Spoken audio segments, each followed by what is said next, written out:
What up, Lowe's?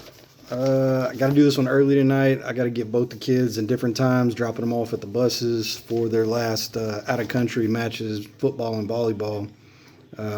Big shout out to my daughter, though. Got notified today she made Aldo Dia girls all star team as a sophomore. She's fucking balling, man.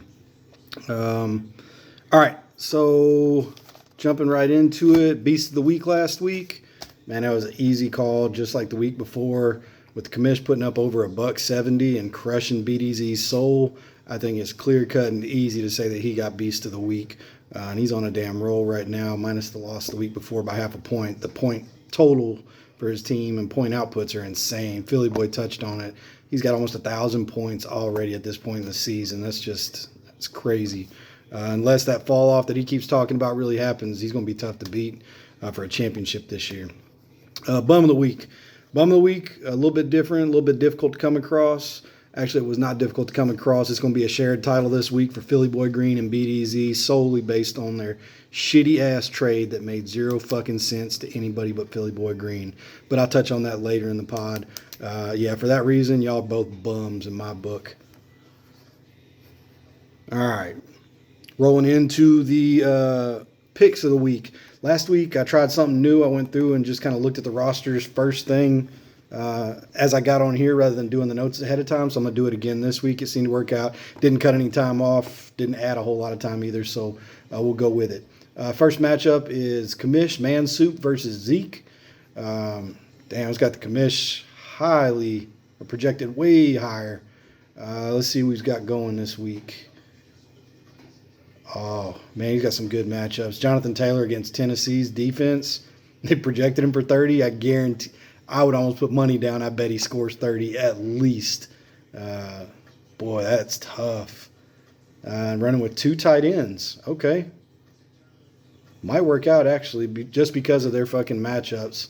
Over here at Zeke, Patrick Mahomes, pleasant surprise, man. I think I said it before. He's one of the guys, not just because I hate the Chiefs, but I stayed away from him because I thought his fantasy production was falling off in a major way after last season. But golly, he's balling out of control, man. Big numbers. So he's really helping carry your team right now. The lineup overall is not terrible. Oh, you got to start two tight ends, Juwan Johnson and George Kittle. That's tough. Yeah. I think I'm going to have to go with the projections on this one, and I got to give the win to the commish. Hey, cut it out. All right, next matchup. Excuse me. Big Dick Daddy from Cincinnati and Duke. Another big-time gap. They got Duke running away with this one. Let's look at the rosters and the matchups.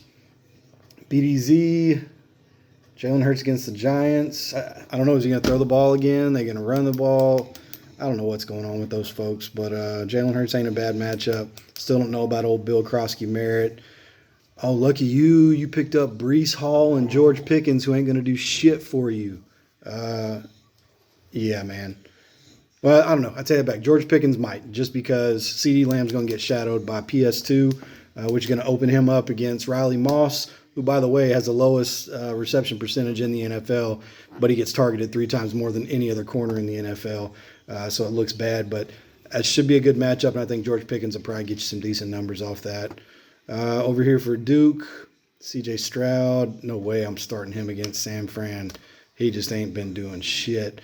Saquon, you have to leave him in, but man, the Giants defense been playing pretty well, so I don't expect, unless they go run heavy in the offense this week, that he's going to do a whole hell of a lot of anything.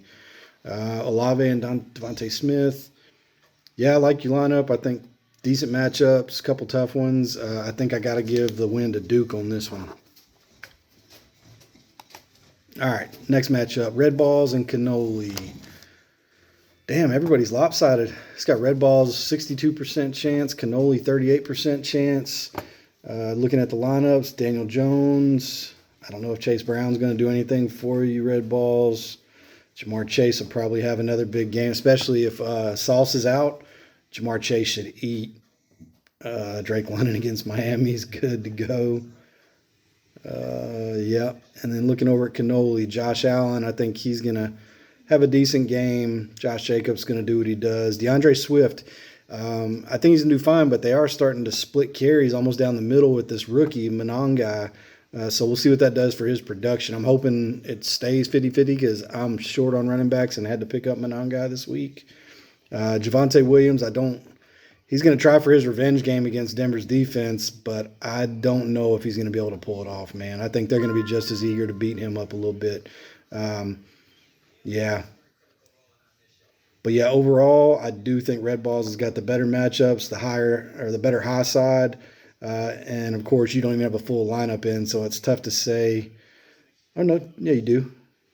Why does it look off? 1, 2, 3, 4, 5, 6. Oh, no. Yeah, you short one player. So I guess depending on what you do with your bench, folks, you got a chance. But as it's set up right now, clear-cut favorites, Red Balls, and I think I might have to say the same. Looking at your bench, so who could you plug in? Myers is on a bye. Matthew Golden. Well, I don't know. Yeah, all right. I got to go with what's on here and what it looks like. I can't project what you're going to do or who you're going to put in. So as it sits right now, I have to give the win to Red Balls. I think it's going to be a lot closer game, though, once you round out your roster because your bench options are really not that bad. All right, next matchup, Candy Shop and Chubb Hunter. Candy Shop, welcome to the game, man. Finally throwing some shit out there in the chats and in response to the pods. That's good stuff. Appreciate seeing it. And it was value added, too. It was good shit to read, so appreciate it. All right, so this one, computer has Candy Shop favored. Drake May, been a great surprise for you. Ramondre Stevenson, I don't know how they've not benched him yet. But whatever, not my call. Kamani Vidal, I think he's the only healthy running back this week for the Chargers, so he should see a nice uptick in points too. A.J. Brown, never know what to do with him. CeeDee Lamb, that one might hurt you. I don't know that he has a big game. Coming off an injury, getting shadowed by PS2. The pass rush, probably going to get to Dak pretty well. I think it's going to make it tough for him to have a huge game. 22 points is, I think, a pretty high estimate for him. I wouldn't be shocked if he got somewhere around 10, but we'll see how it all works out. And then for Chubb, Brock Purdy, I don't know if he's actually playing this week yet. I don't think I've heard them say for sure, but if you don't have him playing, shit, you're going to have to go figure something out. So you better hope he's playing. Derrick Henry, just been nothing. Keyshawn Judkins, been a nice little pickup. Marquise Brown, DK should have a good game. Khalil Shakir. Ooh, I don't know. This one's tough to pick, man. Yeah, just because I'm uncertain about your quarterbacks, Chubb, I'm going to go with Candy Shop on this one. I think he pulls off the victory despite CD not doing what they project. All right, next matchup, YNJ versus Philly Boy Green. Shocker, YNJ ain't even tried to set up a lineup. So he's got 22 people on bye. And then Philly Boy Green with his fucking Bijan Robinson pickup rounds out his roster in a big-time way. Should keep you in the conversation every week. But, yeah, based on how it looks right now, I got no choice but to give it to Philly Boy Green. I would say, though, I think they announced last night that Jaden Daniels is out. So, yeah, you have to figure something out at quarterback.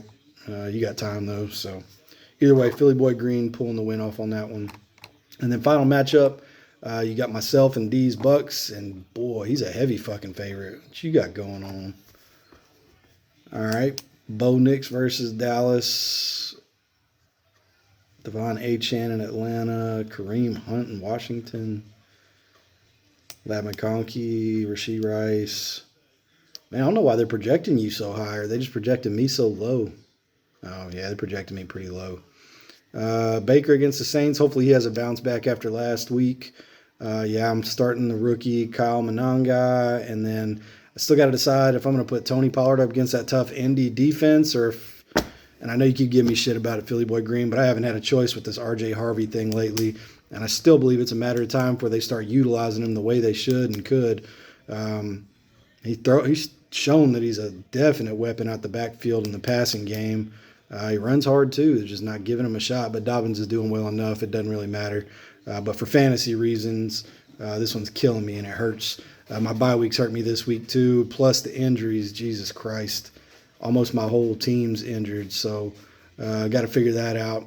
Right now, I like the wide receiving core, like top to bottom on my team. Matter of fact, I'm willing to wheel and deal somebody. I need a running back, man, for real. So y'all take a look. I think I sent 1 or 2 trades out last night that I thought were pretty fair, but yeah, folks just ain't interested, I guess. So take a look at the roster. If somebody's interested, let's do it.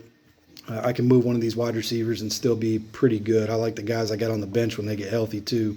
I feel like I got 6 starters once Bowers is healthy. So, yeah, let's do it. But, okay, yeah, looking at this, damn, they really got a big-time gap on us. I'm going to go ahead. I've been picking against myself. I'm going to go ahead and take me this week with a surprise upset win. I think somehow I pull it off and get back into good graces and win something in a decent way. Okay, so that's all the picks. Last week I went 500 again, like the commish said. I'm only 1 game above 500 on the season, though. I'm not that well, or maybe it was 2. I'll have to go back and do the math, but I got a long way to go missing these. But they've been really tough games, as you can see in the pick'ems. All that translates to the individual fantasy matchups, too. This shit's been tough to pick this year because folks are just blowing up or not blowing up. It's crazy. So is what it is. Now we'll go into the next segment, where I was right, where I was wrong. I know Philly Boy Green said it had to be back this week, and he didn't want to hear shit unless it had to deal with Bo Nix not making his comeback and blowing up. Well, brother, I know you said you still don't think that qualifies as a bounce-back game just because it was 1 quarter. You're full of shit, man. 40 fantasy points, 33 offensive points in a single quarter. Doesn't matter. The first 3 quarters of the game, if you go back and watch it, we had probably 6 drop passes, like straight in the hands of Sutton. It was Sutton, Mims, Franklin, all of them dropping shit that hit him right in the hands, in stride. So it ain't all on him. He was doing his damn thing. And then, of course, he lets the wheels loose.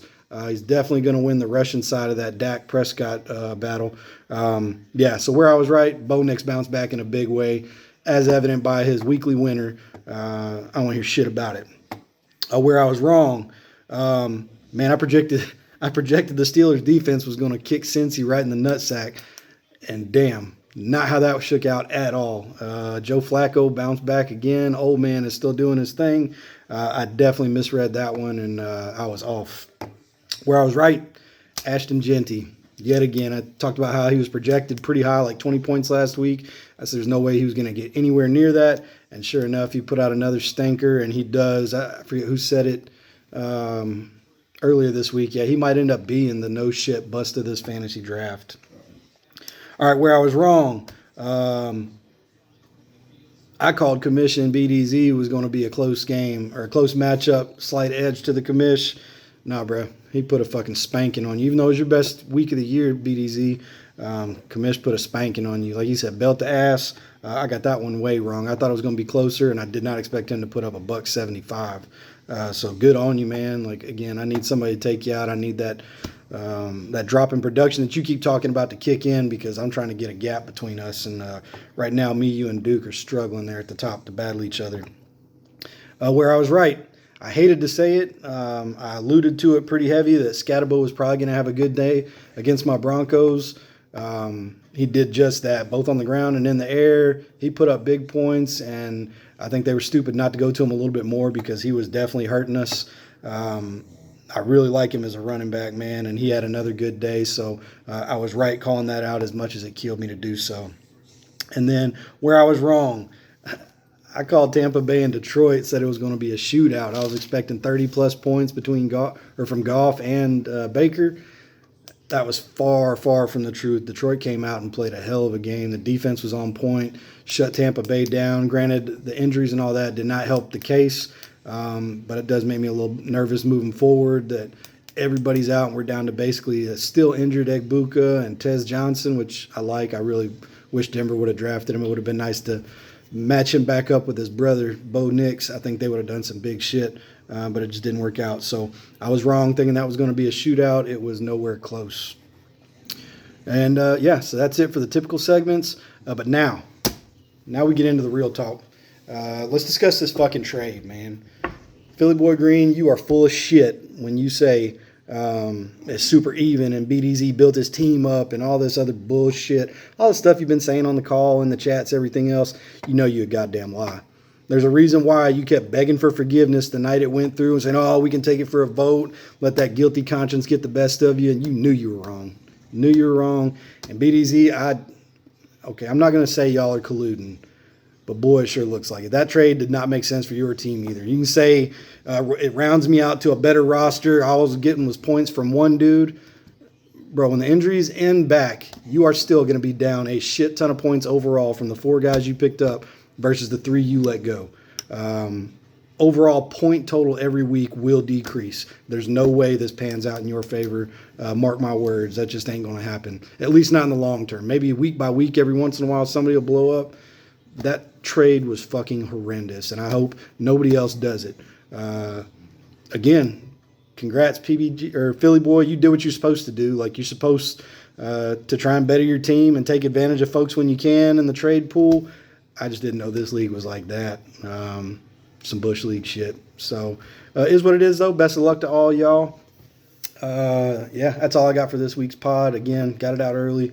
Good luck to everybody. Hopefully I get my win, and hopefully you lose, Duke. That'd be great. Same for you, Kamish. We'll see y'all on the other side.